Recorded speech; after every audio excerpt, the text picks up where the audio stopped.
Hello and welcome back to Encounter Roleplay. Change of cast, change of system. We are here on Fridays. It is roll-up time, and we're going to be rolling up some dragons.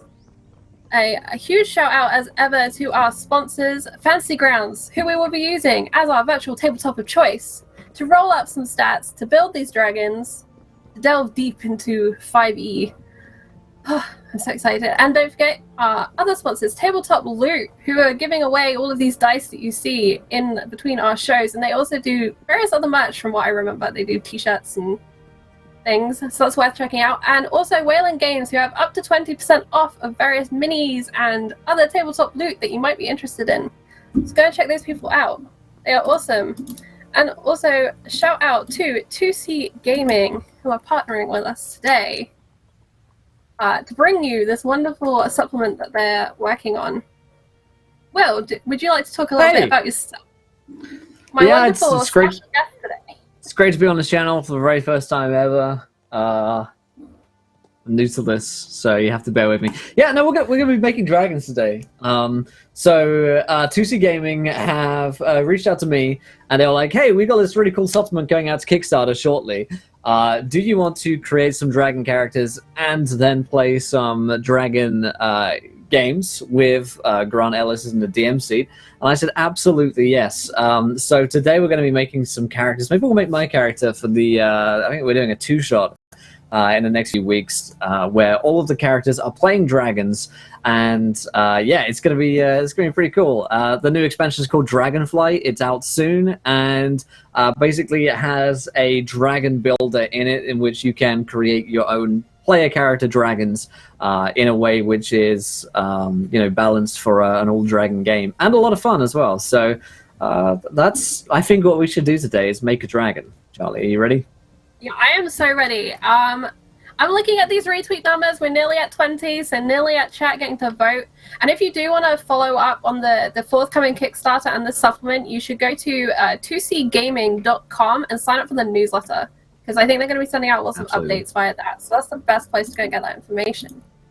Yeah, absolutely. You can follow me at 2CGaming on Twitter as well. It's a good place where I keep up their news.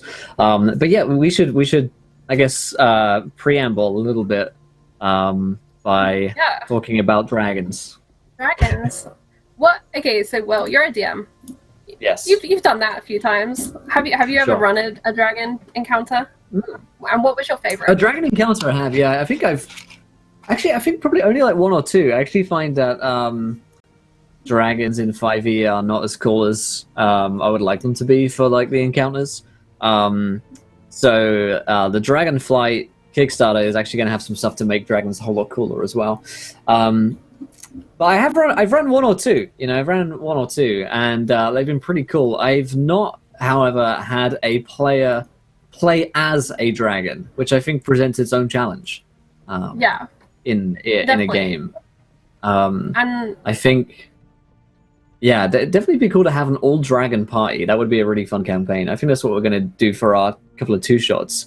Because that's the thing about this dragon builder, is it's there to give DMs a chance to make those really cool NPC enemy dragons who have a little more than the general handbook punch, and they're more customizable. But it also gives the option for players to be dragons. And it does state within the text, it says, these are more than your normal player classes. They are slightly more powerful. Because that's what a dragon is. It's a powerful creatures. The big mythological legend. The whole half of the game is named after it. Dungeons and Dragons. Yes, indeed. So, and there's definitely something cool, I think, about having the opportunity to be that big beast. To have, maybe the ability to swap forms to be a human form or whatever polymorph form they have, and then also just be the beast that flies and amasses hordes and breathes fire or lightning or... There's a lot of scope of where you can go with dragons, because there are so many different kinds, so many different sizes, ages, and all that stuff. So there's a lot that you can do there, depending on the kind of game that you want to run, or the kind of character that you'd like to play. It definitely presents a unique role-playing challenge, I think. How do you role-play a creature which is so, alien from being human? But it's a fun one, and definitely one worth trying here. So Should we start and just sort of start think we reading should. through a couple of bits and getting into the meat of it? I actually have a little clip it for when we start building. Clippets are good. We might want to read the tiny bit that leads up to that first. Yeah, let's read the preamble. So this is the promo. It's not the finished version, which is out in the Kickstarter, which is coming soon. But this version of the Dragon Builder is only a promo. Details progression up to 7th level, where wormling dragons can grow into young dragons. The final release will extend up to level 20, detailing unique ancient dragons with the same level of care and attention shown here. We hope you enjoy it. Invite you to support Dragonflight on Kickstarter, which is out shortly. And D&D 5e is no exception to having dragons as a special place. Whether you're a DM dreaming of creating a creature, a customized dragon perfectly tailored for your campaign, or a player who wants to soar the skies as a mighty worm, this is for you. That you're imagining run wild, and please show us your creations over in 2CGaming's Discord server. I'll drop a link for you guys in the chat. So this is a kind of preview, a snippet, and there is a disclaimer that this dragons are like powerful AF, right? And it wouldn't really make sense if dragons were in line with the power curve of like 5th edition, right? Of your standard character, I think. It'd be disappointing, I think. Right, yeah, your level 1 gnome shouldn't feel as powerful as your level 1, dragon. Or dragonling or whatever.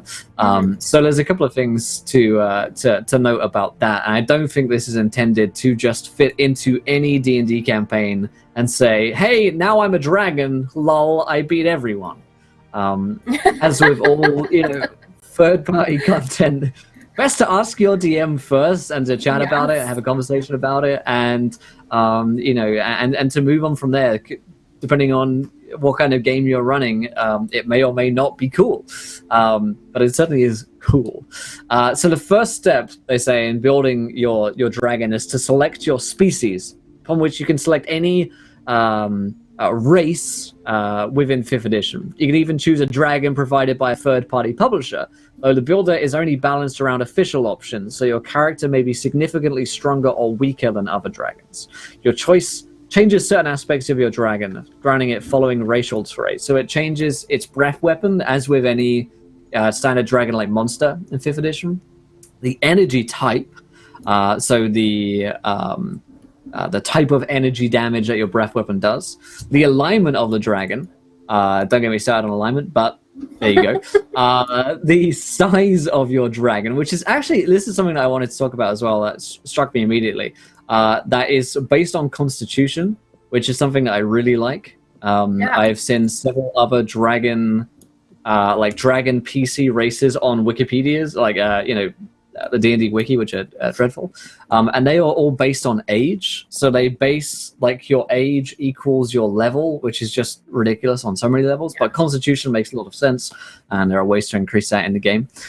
Then your speed, obviously, and your languages. So there you go. That's what changes really when you pick your race. interesting about these dragons is they use all of their stats as part of who this dragon is. And that's something I think that sometimes is missing in D&D 5e, is some of the stats get overlooked a lot, which does include Constitution, which you don't use all that often. Occasionally you use it to make saves, especially for spells. But as an active stat determining something about your character, that's something really interesting. Yeah, I think it's a smart move on the writer's part for making that the case, because, I mean, dragons, first of all, make you think of an ancient creature which has a large range of Constitution, but other builds that I've seen focus more on the strength aspect rather than the Constitution. I think Constitution makes a lot more sense here. So that's something I like. So once you choose your character dragon species, you then start assigning the ability scores. Now, they strongly recommend that we use a point buy system when creating our character. Just shakes head. I say no. You can also use rolling. Okay, we roll. This is roll up. We roll here. I mean, it's true. It's not called point buy up, so that makes sense. I mean, it was something we workshopped, but yeah. True. So the way that I like to roll 5e characters, you may roll differently, is I do the roll 4 dice, keep the highest 3, and drop the lowest one. That's generally how I do things as well. So I think that is what we are going to do today. And I like this as well. They mentioned that basically any score that you max out or that you choose to invest in works. So it's not like you have to put strength as your highest score or con as your highest score, because they both have different benefits. So while strength and dexterity offer the usual benefits, your con score also determines your dragon's size. Bigger dragons have stronger bite, claw, and tail attacks, as well as improved movement speeds. And your breath weapon and other draconic abilities have their saving throw based on strength, dex, or con, so one of those ability scores should be high. So I like the idea that you could create a wizard dragon, right? Like a dragon which is like incredibly intelligent and maybe is smaller in size than your average dragon. Maybe it's not a huge or gargantuan dragon, maybe a medium or small dragon, but it has that kind of intelligence to it, and you can do all sorts of things with that. So you can have a party of 5 dragons, but each dragon is very different and looks different and acts differently. And I think a good example of this would be with Critical Role, when they had the big dragon arc and they had 4 or 5 different types of dragon, and every dragon was different, and they did conform to like their alignment and their species specialization, in that you had the white one, which was the most wild and the hunter. You had the green one, who was a deception specialist and had poisons, and then you had Thordak, the great big huge red dragon, who was evil and amassing a giant horde in a city. And this sort of tool would be amazing for that, because it does a lot of the work for you in giving you various tables to use. Yeah, and I even like the idea of using this, as you mentioned, like for a fun one-shot or like one episode part of your ongoing campaign, where it's like, yeah, there are loads of dragons involved and there's a dragon fight. Wouldn't it be cool that if you just muted yourself, Will? The enthusiasm was real. Yes. Yeah, I understand. And I've heard of D&D games as well, where sometimes the DM takes their players and they do a one-shot where they go and play the NPCs. And that'd be a really cool way of building the lore about your enemy, if the dragons are the enemy, or even about your allies, because you can obviously build good dragons too. Yeah. Definitely. So, I think we need to roll up a set of stats. Let's do just that. So 46, drop the lowest. So I can pop these into if we go to the fantasy grounds over here. Oh, we're on the same one. There we go. Sorry. I'm just going to change the display over so that people can see. Yeah, we'll drop it there. A whole new spin on Dragon Heist where you play the dragon. Yeah, I like that. So the roller is just down the bottom there for you guys. So dropping the lowest, that is to 12. So we've got 12. And if you're rolling along, by the way, we have a channel in the Encounter Roleplay Discord where you can post the roll-up channel. I would love to hear what dragons you make as we go through this process. Absolutely. So we've got 12, 13. That's a good start. I'm liking this start. Yeah, it's not bad. We got, that's a good one. Oh, wait, not so good. 2 ones. I rolled over. I saw that. Yeah, I saw them all going to 6s and... Damn it. Okay, and then that looks like 10? 12. 12 again. How many do we need? We got 4. All right. 6. 6 total. And then 11. Oh man, these are some pretty average rolls right now. Yeah. And then what did you get? That is a 10. And that's not like these are like you said, these are pretty average rolls. When I play it, I always get really excited when I get one of those really low stats, and it's like, how am I going to work this in as a character? Right. Yeah, we got dragon, 12. That could be real interesting. Yeah. 12, 13, 10, 12, 11, and 10. Great. I'm popping those stats in chat so everyone can see those. Finbar the Dragon is the suggestion from Dinny. Finbar the Dragon. I like the sound of that. All right. Excellent. Right. So, as the guide said, the first thing to do is decide what type of dragon you are making. Oh, that's interesting. And there are quite a few types within D&D itself, because you have the chromatics and the metallics. The metallics traditionally being the good dragons, and the chromatics being the evil dragons. Yeah. I think if we're making Finbar here, That's probably more leaning towards the more evil side of things, I would say. I think he is. So Finbar, for people who don't know, is Will's character who appears on the Order on Thursdays. And he's a very questionable man. I think that's generous. Many levels. many levels. Yeah, man is generous. Let's see. Okay, same for DC of your breath weapon. The breath weapon column of the dragon table is where I'm going to go look at. Ooh. Right. I will just grab this info so I can... I can't show stream at the same size, so what I will do, actually... That's so good. ...is read you the details. The way the breath weapon works is it is generally based on your type, and it can be split between, I believe, 2 energies. So... It is... Where is that? I just lost the table. I had it open. It's popped away on me. It's a thing of PDFs. Which table do you need? The breath weapon details. Oh, here. So if you're first level, which you would be, you have a proficiency bonus of 2, as is standard in 5e D&D. Your age category is going to probably be Wormling. And you get Draconic Instincts, which we'll talk about in a moment. Your breath weapon deals 2d10 energy in a 15-foot cone or a 40-foot line. And this is to do with the type of breath weapon that your dragon would normally have within the 5e book. Right. So, for example, if you were the red type, that's fire would be your energy. And I believe fire gets a cone. Whereas I think black is acid. I could be wrong. Yes. I should have got my handbook open. I think black is acid and that's a line. I can't remember which way around it is, but that's where you want to look, is you want to look at those details. So what color is Finbar, Will? Oh, he's a black dragon. He's a black dragon? I think. Yeah. Alright, let me open up Black Dragon 5e. Black Dragon Wormling. And now a couple of things, just like the basic sort of class features that you get for being a dragon. Actually, first of all, let's determine our ability scores, which one they're going to go in. I think we should put our biggest status con, because Finbar would try and be a big dragon. He wants to be, the biggest dragon. The biggest boy. Let's put, 11 there, and then the 2 10s in wisdom and charisma, because he hasn't got too much of that going for him. But the hit points at first level, normally they were like 8 plus your con modifier. At first level, you get 24 plus double your con modifier, because you are a beefy boy if you're a dragon. Yeah, so this is one of this is where you start seeing those significant differences between a player class, or a traditional player class, as I said. This is a player class, and the dragon player class.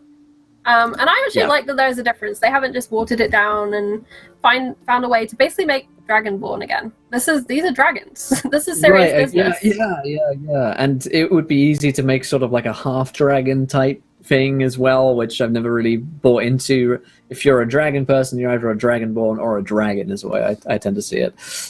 We get saving throws in con, wisdom, and charisma. Ooh, I like that. And we have natural weapons. We can bite people. There's no proficiencies in armor to kick things off, and no tools, which makes sense. Or we get to choose 3 skills. This is always a fun bit of character creation. I think we would have persuasion as Finbar. I think so. Deception makes sense, and performance makes sense as well. Oh, we can't have performance. Let's choose stealth instead. We can be a sneaky black dragon that melds into the darkness to hide away. And something about this, we only have like a small section of what's coming in the material. They're also including, I think, more class information, as well as a lot more context, so that you can make a proper dragon game in the full Dragonflight Kickstarter. So we just have the little dragon builder at the moment, and there is a lot that isn't in here that they've mentioned, and I'm very excited to see the full spread. Yeah, so I did check, definitely too. And the black dragon is indeed acid, and it is a line. Ooh, awesome. And because we have 13 in con, our size is medium, which means that we can fly 60 and move 30, which is pretty awesome. We'll put 60 in the fly. I want to try and outrun a dragon. Yeah. We also have our bite, which is a 1d12 piercing. Awesome. Okay, so this is another cool thing. Age category Wormling, because we're at first level. We have 4 ability score increases that we can make, each of which can increase a single ability score by 1. The same ability score can be increased multiple times using this feature, but your maximum ability score is 21. So we could up con a lot, we could up our strength a lot, or we could go across the board and increase certain stats just by the 1. Which is, again, a big difference from taking an ability score increase at 4, 8, 12, and so on. Yeah, because you only get 2 points there, and this is 4 points. And again, the cap's been raised to 21, which is what tells you, like, this is a dragon, not a person. Right, Because obviously right. the limit in D&D 5e, with a few exceptions, is 20. That's your hard cap on ability scores. Yeah. So, Okay, let's see. I agree with Tweeter of Vecna. I feel like you need a bit more charisma. Finbar, More for all charisma. he is a damaged soul, I think he's That's a little true. bit more charismatic. Let's pump that charisma all the way up by 4 then, up to 14. That plus 4 ability score gives you quite a lot of control over how your character looks from the beginning, actually. Which is Gives you pretty a lot nice. of customized options, especially if you rolled badly and you have a DM who doesn't let you roll. Like me. And I was like, no, those are your stats. You can make this work. Okay, Let's see. and you've got your breath weapon. Yeah. You have 1 or more breath weapon options according to your species, which you can unleash as an action. The saving DC of your breath weapon is equal to your dragon save DC. Their size and damage can be found in the breath weapon column of the dragon table. Once you have used your breath weapon, you cannot use it again until you recharge it. Roll a d6 at the end of each of your turns. If you roll a 5 or a 6, your weapon recharges. Your breath weapon also recharges when you finish a short or long rest. So that's very much the same as the handbook dragons. Right. Yeah, absolutely. And another benefit is your AC starts off as 17 when you're not wearing armor as a dragon. So right off the bat, you are hard to hit thanks to that scaly hide. You also get dark vision 60 feet and blind sight 10 feet as well, which is really handy. Especially if you're trying to defend your horde from little hobbitses. Right, yeah. I think it's one of the most famous. Yeah.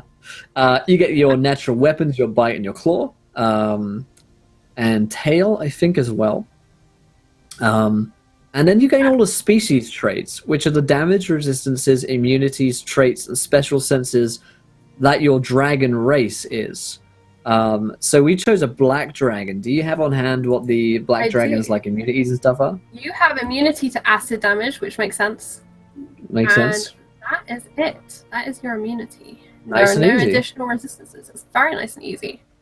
So we'll add this in here and immune. And another great to thing acid. is if you don't have the monster manual or I think they're just all in the monster manual. If you don't have that, a lot of this information is available online via the SRD. Yeah, it's SRD.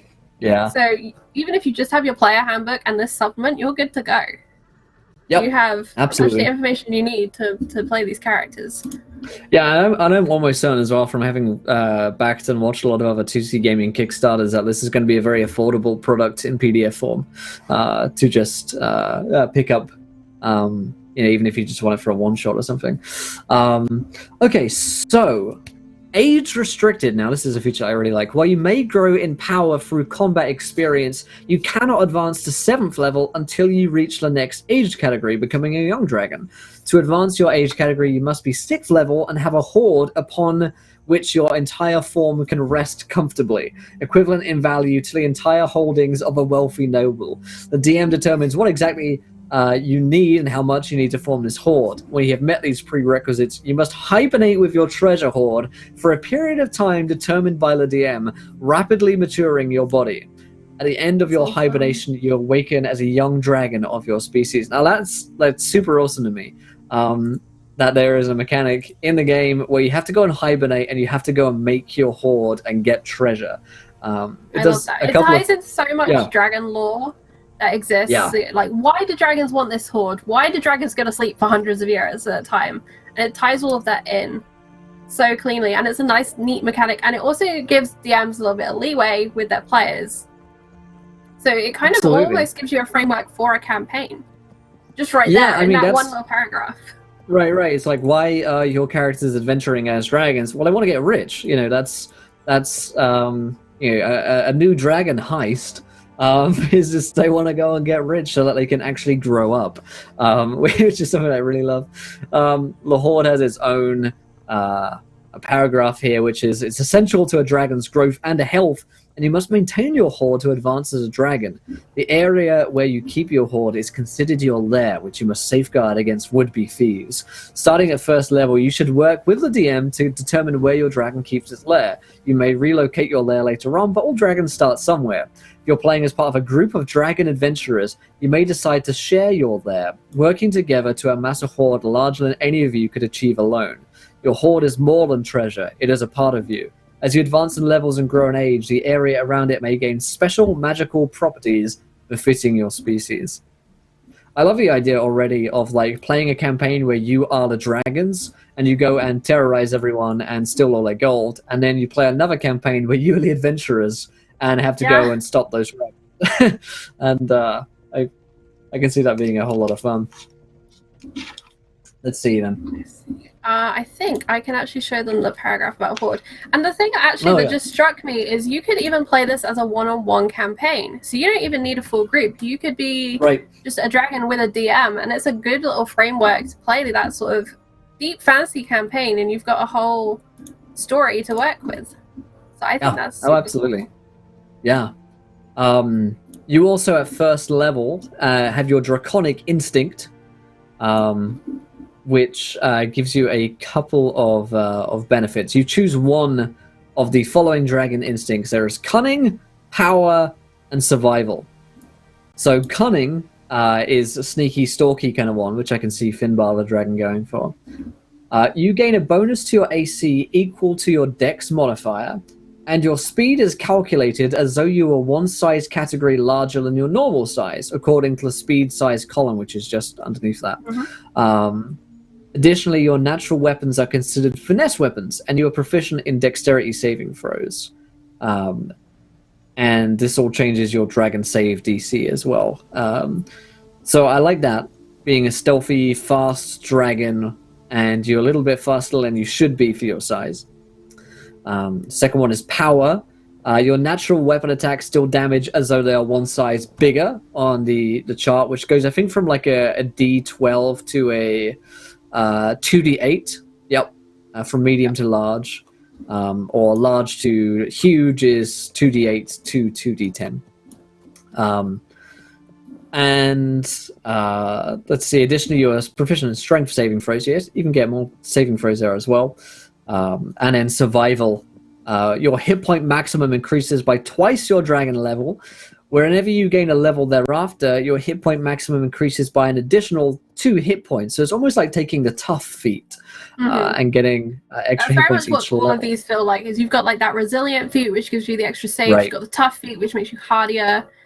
The first one is kind of a castery type feat maybe, or like a roguey dex feat. Absolutely. And I think Finbar the dragon should take Cunning as his extra feat here. Him very much. Yeah. So just a reminder, Cunning is the one where you stalk your prey from the shadows, striking with frightening speed. You gain a bonus to your AC equal to your Dex modifier, which in Finbar's case is 2. 2. Is that right? Oh man, his Dex modifier is actually 0, so we should probably reallocate a 12. Okay. Let's reallocate a 12 in strength to Dex. There you go. That makes sense. And, or you could have taken some of the charisma points from the ability score increases and that as well. So that is equal to your dexterity modifier. Your speed is calculated as though you're one size larger. So as a young dragon, I also checked, and you also have amphibious, so you can breathe air and water as a black dragon. Awesome, great. I just makes sense. That. Where is the young dragons thing gone?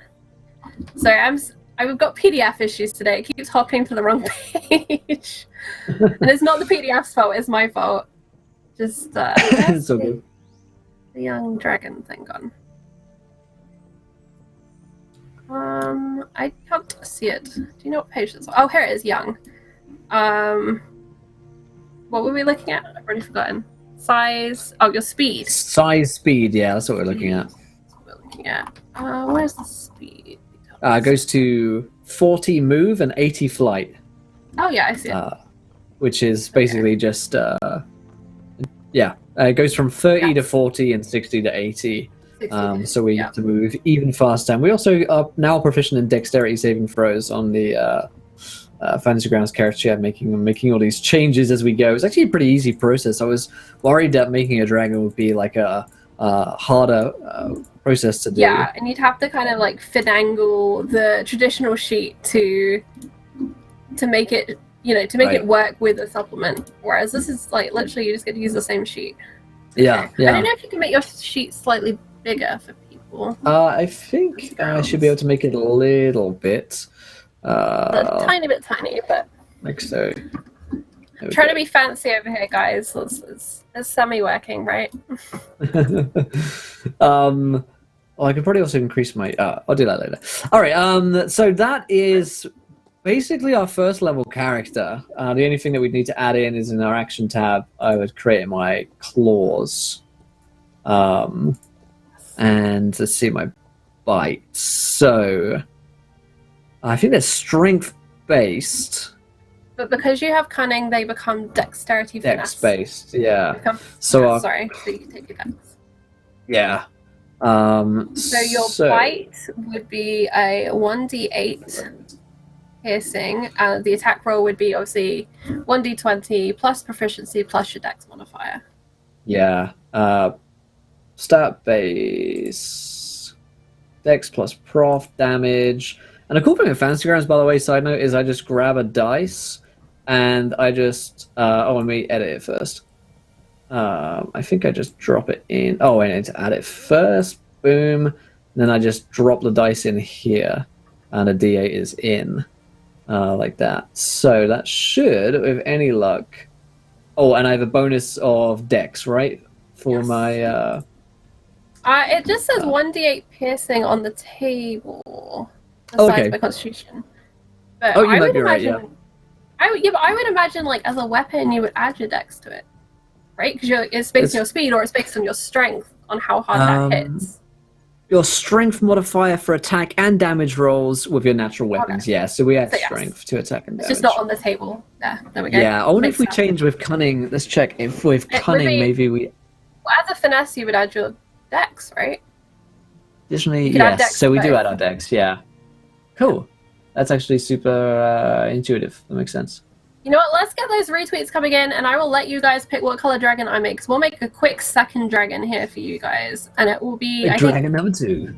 Dragon number 2, and we'll aim for an NPC dragon this time. So we'll maybe aim for something slightly bigger. Right.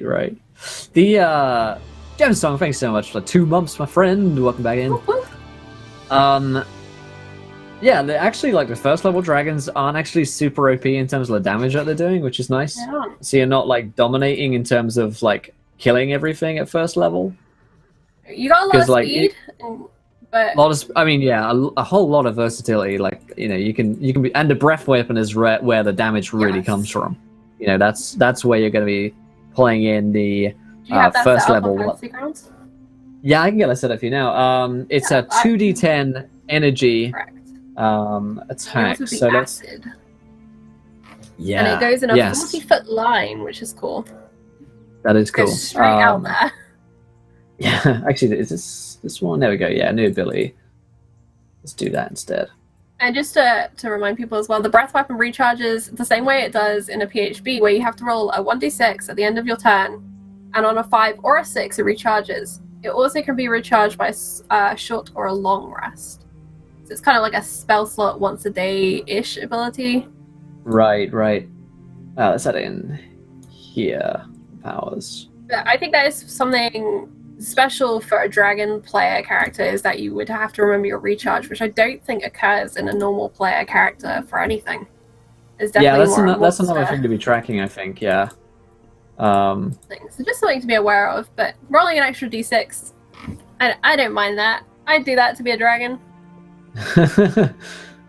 Let's see. Let's just drag in this. It should be a save, but I'm having a little trouble making that work. So I'm just going to do this. That's So just with fancy cunning grounds. as well, your save DC would be an 8 plus your proficiency plus your dex. So I think traditionally the dragon save DC is plus strength. Yes, I think it might be, yeah. Alrighty. But depending on whether you choose cunning, power, or survival, it just changes basically what your casting modifier is. Right. Man, that's cool. So that would be a save. I put it in as an attack, but you wouldn't actually roll that. You'd have them roll a save.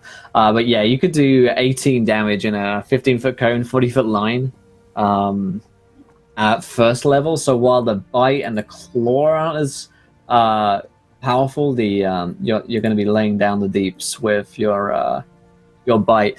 And that'd be something to note as well for DMs. If you were DMing a campaign like this, you would need to throw higher level challenge rating monsters at them. But they've actually figured that out for us. There's a challenge rating table. So at first level, a dragon character is basically challenge rating 2. At second level, a challenge rating 3. So they've actually thought of that already. So if you're using this in a DM scenario, you can pretty easily plug that in for them. At level 2, as a dragon, you get something called a dragon paradigm. So while we're seeing if we can get up to 20 retweets for a vote, let's take a look at the dragon paradigms. I wish I could pull up the PDF to show you guys, but unfortunately I was having problems with that today. But there are 3 paradigms, I think. There is the Arcanist, which is your caster type paradigm, a Destroyer, which is a fightery, barbarian-y type, and the Imperator type, which I forget what that was. That's another kind of fight type, right? Yeah, Imperators are strategists and leaders among dragonkind, wielding their prodigious intellect in multi-layered and complex schemes. So I see them as sort of the schemer dragon that doesn't necessarily get into a fight itself all the time, but plans its minions to do stuff for it. So these are almost cunning. Yeah. These are almost like your what's it called? The class features. There you go. Let's see. So the Arcanist is the first one, and this is basically, like you say, your wizard. Second level, you get spellcasting. It follows standard 5th edition rules, except from a few different things. Draconic magic. Spells you cast using the spellcast feature can be cast without the need for somatic or material components without a listed cost. While in your natural form, when you would cast a spell that would project from your hands, instead it projects from your mouth. Additionally, when you cast a spell with a range of touch, you can use your tongue to deliver the spell, so you'll be tonguing people with magic. Oh my. Oh dear. And you get free signs up immediately. Don't mind if I do. You get free cantrips from the Arcanist spell list to kick things off, and free first level Arcanist spells of your choice. And the spell list is pretty extensive, as you can imagine. I'll copy the spell casting, the spell list, sorry, so they can see that on the stream. Just bear me a second while I get that saved. Yeah, no worries at all. Basically, if you want to play a dragon spellcaster, it looks like you could play a whole lot of different dragon like archetypes, while bearing in mind that you don't pick like a class. They've kind of given you a wide range, so you could play let's see, like Detect Magic, Dissonant Whispers, Earth Tremor, Entangled, but you've got more utility like Fog Cloud, Shield, Silent Image, Sleep, Speak with Animals, that kind of thing, which is to, I guess, show the range of what different dragons could do. So you could really build any kind of dragon you wanted. It's definitely like a marriage between, Arcana and nature magic, with a tiny bit of bard magic. It does kind of cover the spread. I'm not seeing a whole lot of like divine magic in there, but it's got the classic arcane. But that's what you'd expect from a dragon, who is obviously pulling magic from within them as much as they are from material needs. Right. Yeah, absolutely. I think that's really cool, and it does let you build whatever sort of caster you'd like to play. Right. Yeah, and that's what I'm getting from this whole from Dragonflight in general is it's not just, oh, you can play a dragon that breathes fire and kills people. It's like, actually, you could play like a really interesting utility-based dragon who turns itself invisible and then casts minor illusion. There's a lot you can do with that. I'm kind of sad there isn't a cure wounds, so you can't like lick your allies to health. Something about that image really appeals to me. Just like, there you go, you're all better now. Yeah, that would be nice. I wonder if that's because wizards in 5e don't get healing, and that's. And I suppose in a way, because the dragon health pool is so different, a standard cure wounds isn't going to be enough for a level 1 dragon. Yeah, that's actually a good point. 30 hit points as opposed to a level 1 PC, which is in like the 8 to 12 range usually. Yeah, if you're healing someone with cure wounds when they're a dragon and their hit point is like 50, then at level level 3 or whatever, it's like, what are you even doing? It would literally be like your mum like licking her tissue and like wiping her wounds. Yeah. Well, I think I don't want to go too much into each different one. I want to give a flavor of each of them, I think, so like folks can see what the different archetypes would look like. But the Arcanist is pretty cool. It gets even cooler things at later levels, obviously. At 2nd and 6th level, Arcane Jaws and Spell Flurry. But the second, I guess, archetype of dragon is the Destroyer Dragon. These dragons are rightly feared by others of their kind for their love of battle, and every destroyer wears their numerous battle scars with pride. Now, I think this is your most like traditional dragon, right? This is your dragon in a dungeon who's gonna, TPK your party, and have a good time doing so. So at 2nd level, you can tap into animalistic and predatory instincts buried deep within dragons. As a bonus action on your turn, you can enter a blood frenzy, which grants you the following features for its duration. You have advantage on all attacks with your natural weapons. Your natural weapons deal extra damage equal to your prof bonus. You have advantage on saving throws against any effect that would cause you to be incapacitated, stunned, paralyzed, petrified, or knocked unconscious. Additionally, you have advantage on saving throws against effects that would reduce your speed. But you cannot communicate verbally. That's an interesting one.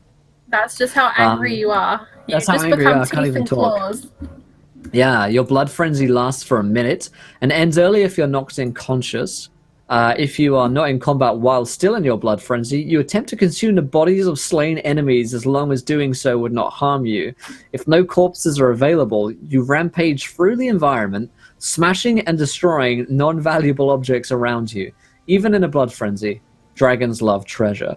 And that's reset every short or long rest. At 6th level, you can use that twice before taking a short or long rest. That's pretty awesome. Kind of like a concentration rage, nearly. Yeah, like a concentration barbarian-y rage, where you just go full metal.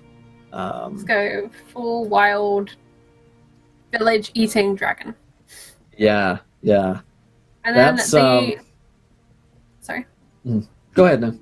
As I said, the last paradigm archetype is the Imperator. The mind of the dragon is a fearsome thing. Imperators are strategists and leaders among dragonkind, wielding their prodigious intellect in multi-layered and complex schemes. They view the entire world as a chessboard, and its inhabitants, even other dragons, as pieces.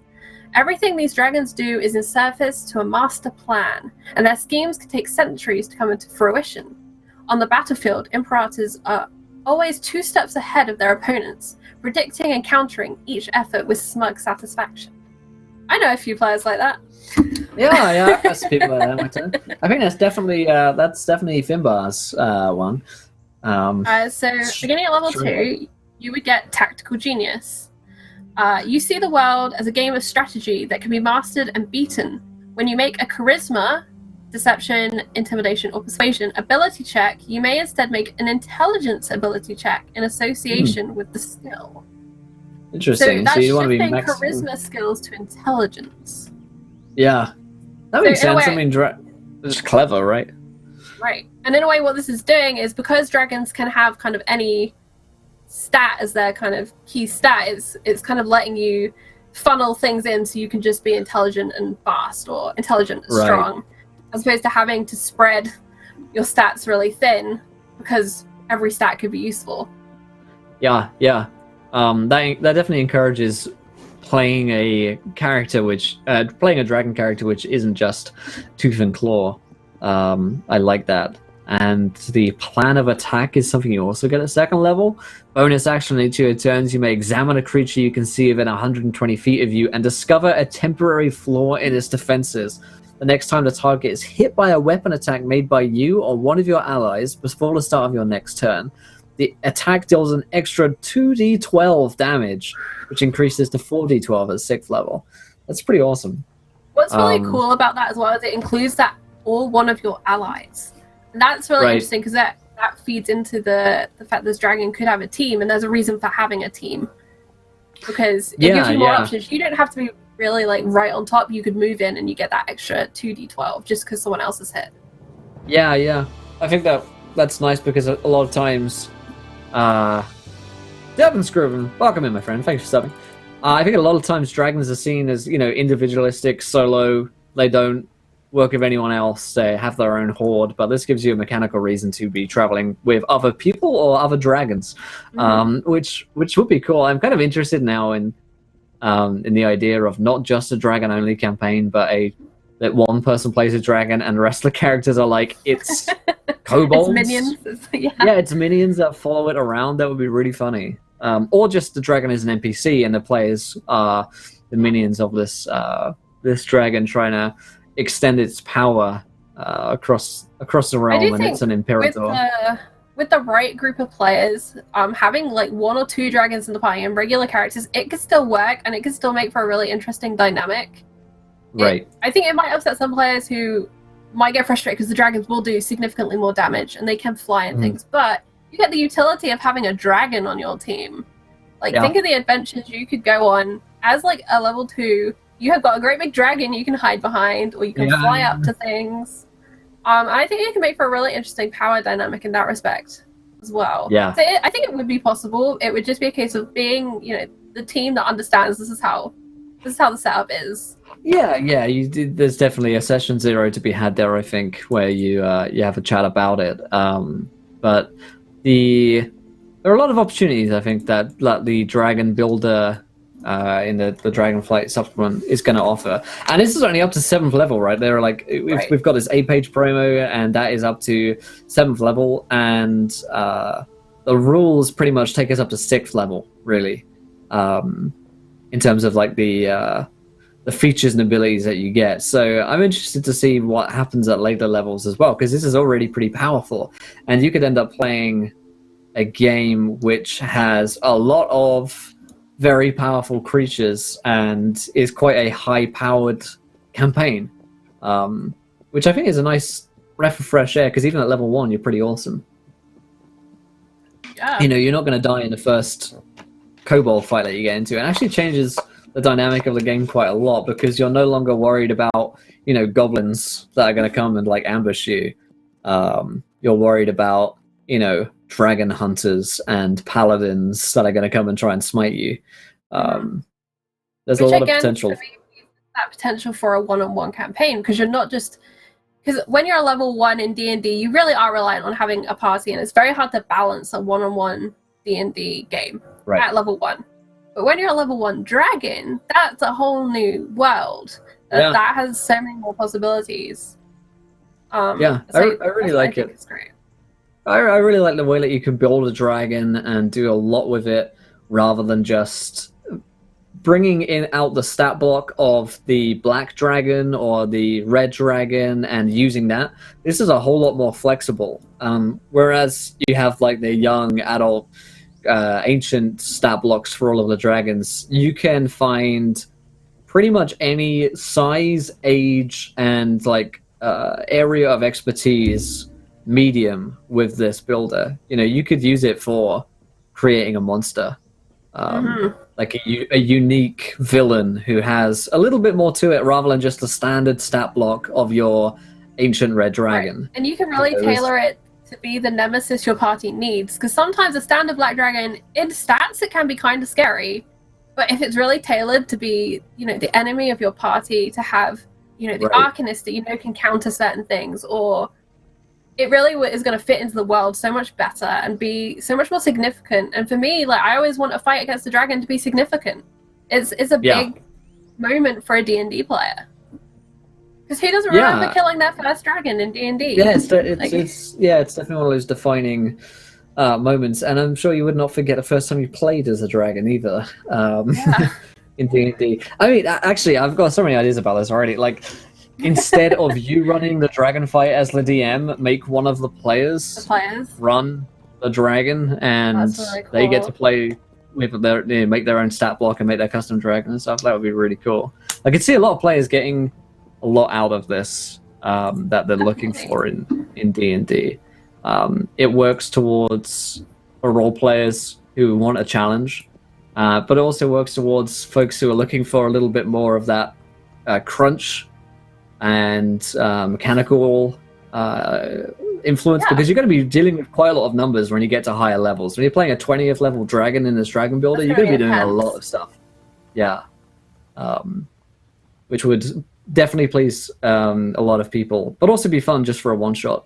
I think, as we're running out of time, because we've been talking dragons quite a lot, what I'm going to do is I will build a level 7 dragon, and I will put it in the roll-up Discord so people can have a look at my personal NPC level 7 dragon, and you can take a look. It'll include some of the features. It won't have everything that's in this PDF, and it won't have everything that's in that Dragonflight PDF. The only way you're going to get that is through 2CGaming, checking out that Kickstarter, going to their website and signing up for their newsletter, because that's where all of this wonderful information is going to be coming to you. Yeah, I'll drop the link there in the chat for you guys if you want to go and sign up to a newsletter and be on their radar. Or you can follow them at 2CGaming, which is, I'm sure, where you can also find information as and when it comes out from 2C. And keep an eye on the channel as well, because over the next 2 weeks we're going to be doing a 2-shot where real players dragons, Grant Ellis, the legend, will be DMing the games. I'll be playing in them with awesome cast of players. So we'll actually be playing through all with dragons in a fun-filled scenario where we'll get to manage a campaign. So I can see myself using this in the future, and it's coming out on Kickstarter shortly. So I'll definitely be dropping links all over Twitter and here on Twitch as well when you guys for you guys when it comes out. But yeah, I think we got through pretty much the whole builder as it stands right now. Maybe we'll take a second look at this later on down the road when the full Kickstarter releases. And I would definitely be interested in doing that. Let me know. Yeah, absolutely.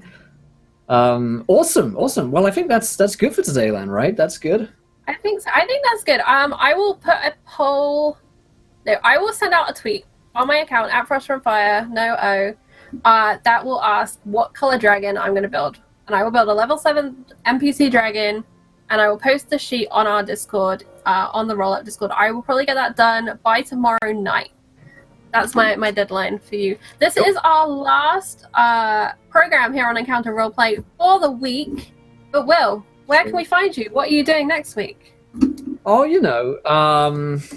I'm doing things and stuff. I'm on the social medias. You can find me there. It's YouTube to catch up on. The podcast feed with all the shows launches on Monday. But I'm taking a break away from the social media at the moment. But there's tweets and stuff up there. They're just not read by me or seen by me. So if you need to contact me over the next few days, don't, because I'll be away. I'll get back to you. A dragon in a cave somewhere, amassing a horde. Retreating to my horde for a little while to level up. To get away from it all. Yeah, to level up and grow my horde and all that good stuff. Should we give away a set of dice while we're doing these outros here? Should we do another one? I think we should. A sneaky extra one. Would you like to do the honors, Will? You like to do? Sure. Exclamation point loot there in the chat for you guys, and whenever set tabletop loot dice. Well, this is fun. I really did enjoy the dragons today, and it'll let those ideas percolate. And yeah, I think that's the thing. Is like the more I read the information, the more I was like, oh, you could use it for this. Oh, and this and that. So definitely options. And there's so much more to come is the impression I have. Just from the amount of content we've already been given in 8 pages, and we're only up to level 7. Yeah, and the quality of it as well. Something I really like about all the 2C Gaming stuff. Actually, like 2 years ago, I worked with 2C Gaming on one of their adventures, Domes of Ishak Sahur. But I've since done a bunch of different stuff. But the quality of it is always really high, nicely formatted, and like affordable as well. So the Kickstarter, I can already imagine, is going to be really successful for them. So I'm excited for that. And yeah, to see what more they have. What other dragons can I play? What other terrible things can I do to my players with dragons? And I like that they say you have the option of you can use that third-party material. Just a caveat, it may not be as balanced, because obviously with third-party material you get extra little attacks, immunities, features. But if the DM says yes, away you go. Or if you're the DM, you make the rules. Do what you want, yeah. Do what you want. Go crazy on it. That's the takeaway for today. But yeah, we're back on scheduling continues again on Monday at 5 for Dragon Heist.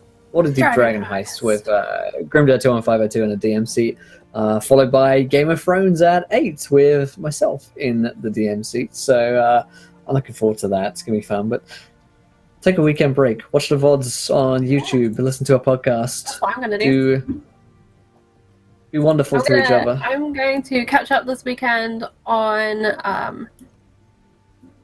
what was it called? Warhammer. I was going to say War and Dragons. I was about to marry the two concepts. War and Dragons. No, yeah, I'm going to catch up on Warhammer, which sadly I had to miss this week.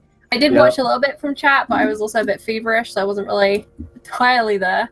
But I'm really excited to watch that. I'm really excited to get to play it again on Wednesday. And then next Friday, we're going to talk some more Warhammer with Jim. We're going to start rolling. I will provide links to the fillable PDF character sheet so you guys can make your character alongside us. And I will also be posting the level 7 NPC dragon using this system in the Discords also by tomorrow night. Fantastic stuff. Well, the winner for tonight's giveaway is Zippy Zippo. Congratulations, Zippy. He's an awesome streamer. Definitely check him out. He's a great guy. We play games before, all three of us. Enjoy your set of dice, my friend. I'll always be here in a sec. But that's all for tonight. We'll be back, it's Monday. And until then, enjoy, make dragons, and check out Dragonflight when it comes out soon. And try not to roll. Oh, and too many nat ones. Try to be laughing when you do. Haha. Bye. Bye.